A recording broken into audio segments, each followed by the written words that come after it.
Hello everyone, আসসালামু আলাইকুম। স্বাগত জানাচ্ছি সালমাস ব্লগে। আজকে আমরা যাচ্ছি জার্মান থেকে লুক্সেমবার্গে বাই ট্রেন। তো আজকের ব্লগটি একটু স্পেশাল এই কারণে যে আমি একাই বাচ্চাদের নিয়ে যাচ্ছি লুক্সেমবার্গ দেখানোর জন্য। আর আমরা খুবই শর্ট টাইম লুক্সেমবার্গে থাকবো, 40 মিনিটের মতো বা 1 ঘন্টা হাইয়েস্ট, কারণ আমাদের আবার ব্যাক করতে হবে। এই অল্প সময়ে আমরা লুক্সেমবার্গে কি দেখতে পারবো আর কতটুকু দেখতে পারবো সেটাই আপনাদের সাথে শেয়ার করব। তো এখন আমরা জার্মানি এরিয়াতেই আছি। কবলেন্স থেকে আমরা ট্রেন নিয়েছি যেটা ডাইরেক্ট লুক্সেমবার্গে যায়, বাট কোনো কারণবশত আজকে লুক্সেমবার্গ পর্যন্ত যায়নি, আমাদের চেঞ্জ করা লেগেছে এই স্টপে। তো এই স্টপটার নাম হচ্ছে ক্রাইসগার্ডেন। এখানে আমরা ওয়েট করছি নেক্সট ট্রেনের জন্য। আর এই এরিয়াটা এত সুন্দর, মাশাআল্লাহ, আপনাদের সাথে শেয়ার করছি। দেখতে পাচ্ছেন দুই পাশে পাহাড়, মাঝখানে পানির স্রোত, নদী, তারপর ট্রেন লাইন, রাস্তা, ছোট্ট একটা গ্রামের মতো এরিয়া। খুবই সুন্দর, খুবই সুন্দর। এই কবলেন্সের পর থেকে যে এরিয়াটা লুক্সেমবার্গের দিকে যায়, এই প্রত্যেকটা স্টপ আপনার কাছে মনোমুগ্ধকর মনে হবে, সুন্দর মনে হবে। আর এখানে কিন্তু হলিডে কাটানোর জন্য খুব আইডিয়াল একটা প্লেস আমার কাছে মনে হয়েছে।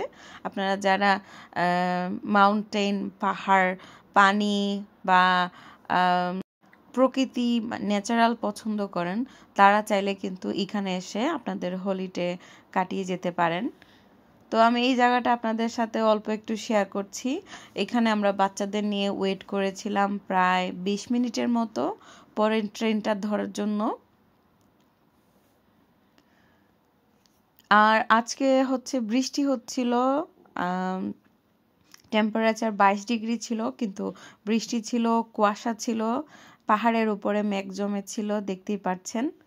তো আমাদের ট্রেন একটু পরেই চলে আসবে, আমরা তার মধ্যে কিছু ছবি তুলে নিলাম। তো ছবি তুলে আমরা আমাদের ট্রেনে আবারও বসে গেলাম। আর যেতে যেতে আমরা দেখছিলাম যে বৃষ্টির পানিতে বন্যা হয়ে গিয়েছিল, পাহাড় বেয়ে পানি নদীতে এসে রাস্তা যে চলাচলের ছিল সেটা একদম পানির নিচে চলে গিয়েছে। কিছু রাস্তা পানির নিচে, কিছু রাস্তা হচ্ছে পানির উপরেই ছিল। তো তো ট্রেনে আমরা অনেক আনন্দ করেছি। এই ট্রেনটাতে আমরা প্রথমে সিট পাইনি, দাঁড়িয়েছিলাম প্রায় আধা ঘন্টার মতো, তারপরে হচ্ছে আমরা সিট পেয়েছি, বসেছি। আর এই জার্নিটা কবলেন্সের পর থেকে 2 ঘন্টা সামথিং ছিল, আমি ভুলে গিয়েছি।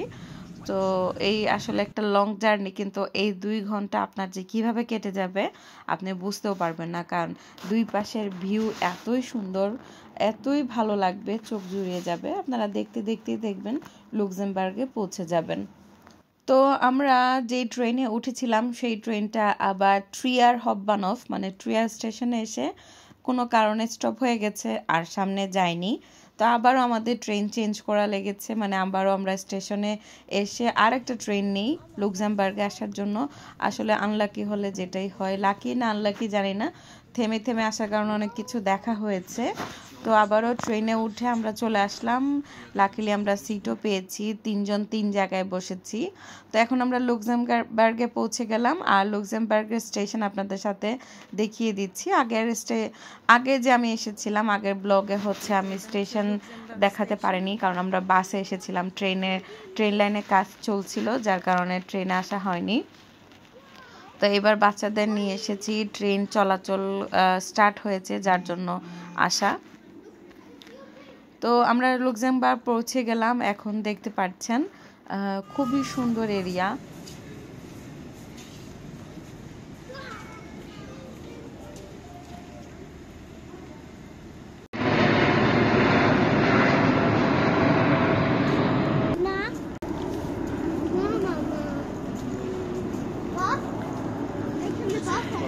এই যে লুক্সেমবার্গ, আমরা এখন লুক্সেমবার্গ স্টেশনে চলে আসছি তাসিন ইলিয়াকে নিয়ে।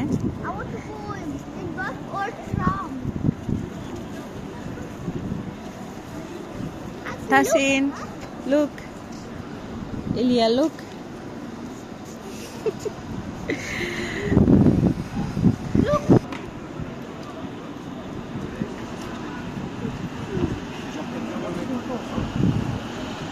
যেহেতু আপনারা জানেন লুক্সেমবার্গ হচ্ছে দুনিয়ার সবচেয়ে রিচ কান্ট্রি, বড় লোকের দেশ, তো স্বাভাবিক জিনিসগুলা দেখতে একটু অন্যরকম সুন্দরই লাগবে আপনার কাছে।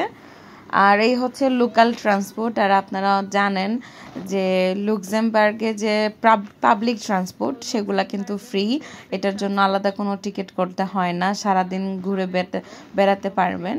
তো যেহেতু জার্মানে হচ্ছে জয়সল্যান্ড টিকিট আর এইদিকে হচ্ছে পাবলিক ট্রান্সপোর্ট ফ্রি, তো সব মিলে আমার আসা যাওয়াতে কোনো ধরনের এক্সট্রা টিকিট করা বা টাকা খরচ করার প্রয়োজন হয়নি। তো আমি শুরুতে বাচ্চাদের নিয়ে এই ট্রেনে করে 2-3টা স্টপ যাব মেন সিটিটা দেখার জন্য, তো যেইটা ভিউ পয়েন্ট মূলত। আর লুক্সেমবার্গের সবচেয়ে বড় জিনিস হচ্ছে পাহাড়ের উপরে, কিন্তু দেখবেন নিচে মানে অনেক নিচে রাস্তা আছে, আবার অনেক উপরে আছে, মনে হবে আপনি পাহাড়ের উপরেই আছেন।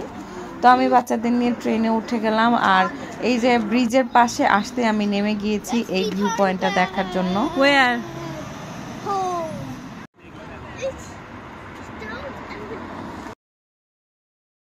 তো এখানেও আমরা ছবি তুলে নিয়েছি ভিউ পয়েন্টটাতে। আর এটা হচ্ছে স্কাই ট্রেন বা স্কাই কি জানি নাম ছিল, ভালো করে দেখলে বলতে পারবো। তো এটা আমি যখন লাস্ট ইয়ার এসেছিলাম তখন ছিল না, এটা নতুন বসানো হয়েছে স্কাই ভিউ। তো এখানে আপনারা যদি সময় থাকে এখানে লাইনে দাঁড়িয়ে টিকিট করে তারপরে আপনারা পুরো ভিউটা দেখতে পারবেন। আমাদের একেবারে সময় ছিল না, কারণ আমি 1.5 ঘন্টা আগে পৌঁছানোর কথা, কোনো কারণে যে ট্রেন বারবার চেঞ্জ করার কারণে আমি 1.5 ঘন্টা পরে পৌঁছাই। আমার হাতে সময় একেবারে ছিল না, যার কারণে আসলে ঘোরাফেরা হয়নি। যেহেতু নেমেছি, নামার সাথে সাথে আমরা খাবারের দোকান খুঁজি, সিটির ভিতরে চলে এসেছি হাই স্ট্রিট। এখানে হচ্ছে সব বড় লোকের দোকান আর কি, সব ব্র্যান্ডের দোকান পাবেন। তো আমরা খাবারের দোকান খুঁজে এখান থেকে শুরুতেই আমরা খাবার দাবার খেয়ে নিয়েছি। আমাদের হাতে মাত্র 55 মিনিট ছিল, কারণ পরের ট্রেনটা আমাদেরকে ধরে আবার ব্যাক করতে হবে, কারণ আমাদের ফিরে আসতে আবার 6-7 ঘন্টা লাগবে। তো 12টার আগে যেভাবে হোক আমাদের ফিরে আসতে হবে। আমরা খাওয়া দাওয়া শেষ করেছি, হেঁটে হেঁটে আবারও আমরা চলে যাচ্ছি। আর এই জায়গাটাই হচ্ছে মেইন ভিউ পয়েন্ট, মানে সেন্ট্রাল। এখানে সব ধরনের শপিং এরিয়া রয়েছে, যা দেখার আর কি। আপনারা যারা সিটি পছন্দ করেন, সিটি এই পর্যন্তই। আর লাস্ট ইয়ার আমি অনেক ঘোরাফেরা করে আপনাদেরকে একটু ভিতরের অংশটাও শেয়ার করার চেষ্টা করেছিলাম। সেখানে আসলে খুব বেশি যে ভিউ পয়েন্ট সেরকম কিছু না। আর ইউরোপিয়ান পার্লামেন্টের যে রয়েছিল অফিস, ওইটা আরও দূরে, কারণ আমি যাইনি। ওই যে বলেছিলাম আমাদের হাতে একেবারে সময় কম, যা সিটিটা দেখে বাচ্চাদের নিয়ে আমি আবারও স্টেশনে ব্যাক করেছি। মাত্র আমরা 45 মিনিট থেকে 50 মিনিট ছিলাম, কারণ আবার ট্রেন ধরে আমাদেরকে ব্যাক করতে হবে। 6:33 না 31-এর ট্রেনটা আমাদেরকে ধরতে হবে এনি হাউ। তো আমরা এর মধ্যে কিছু খাবার কিনে নিয়েছিলাম, ড্রিঙ্কস কিনে নিয়েছিলাম বাচ্চাদের জন্য, আমার জন্য ব্রেড কিনে নিয়েছিলাম যাতে ট্রেনে আমরা খাবার খেতে পারি। তো এই যে বাচ্চারা দেখে চলে এসেছে। আর আসার সময় না আমি আপনাদেরকে আবারও বন্যার এটা দেখিয়ে দিচ্ছি, মানে যাওয়ার সময় না আমি এত খেয়াল করিনি যে এইখানে পুরো রাস্তাটা বন্যার পানিতে ডুবে গিয়েছে। কিছু কিছু বাড়ি ঘর একদম একতলা হাফতলার নিচে পানি, মানে পানি নিচে চলে গিয়েছে। সব না, কিছু এরিয়াতে পানি, আবার কিছু এরিয়া শুকনা, পানি উঠেনি। কিন্তু আমি এটা জানতাম না, তো ওই পার দিয়ে বন্যা হচ্ছিল, হয়তো বা শুনলে আমি যেতামও না। তো যাই হোক, আলহামদুলিল্লাহ বাচ্চাদেরকে আরেকটা দেশ দেখানো হয়েছে, সেটাই আমার কাছে অনেক কিছু। বাচ্চারাও খুশি হয়েছে। তো আমার ব্লগ আপনাদের কাছে যদি ভালো লাগে সাবস্ক্রাইব করবেন, লাইক করবেন, শেয়ার করবেন, কমেন্ট করে জানাবেন কেমন লেগেছে। আজকে এই পর্যন্তই। আল্লাহ হাফেজ, আসসালামু আলাইকুম।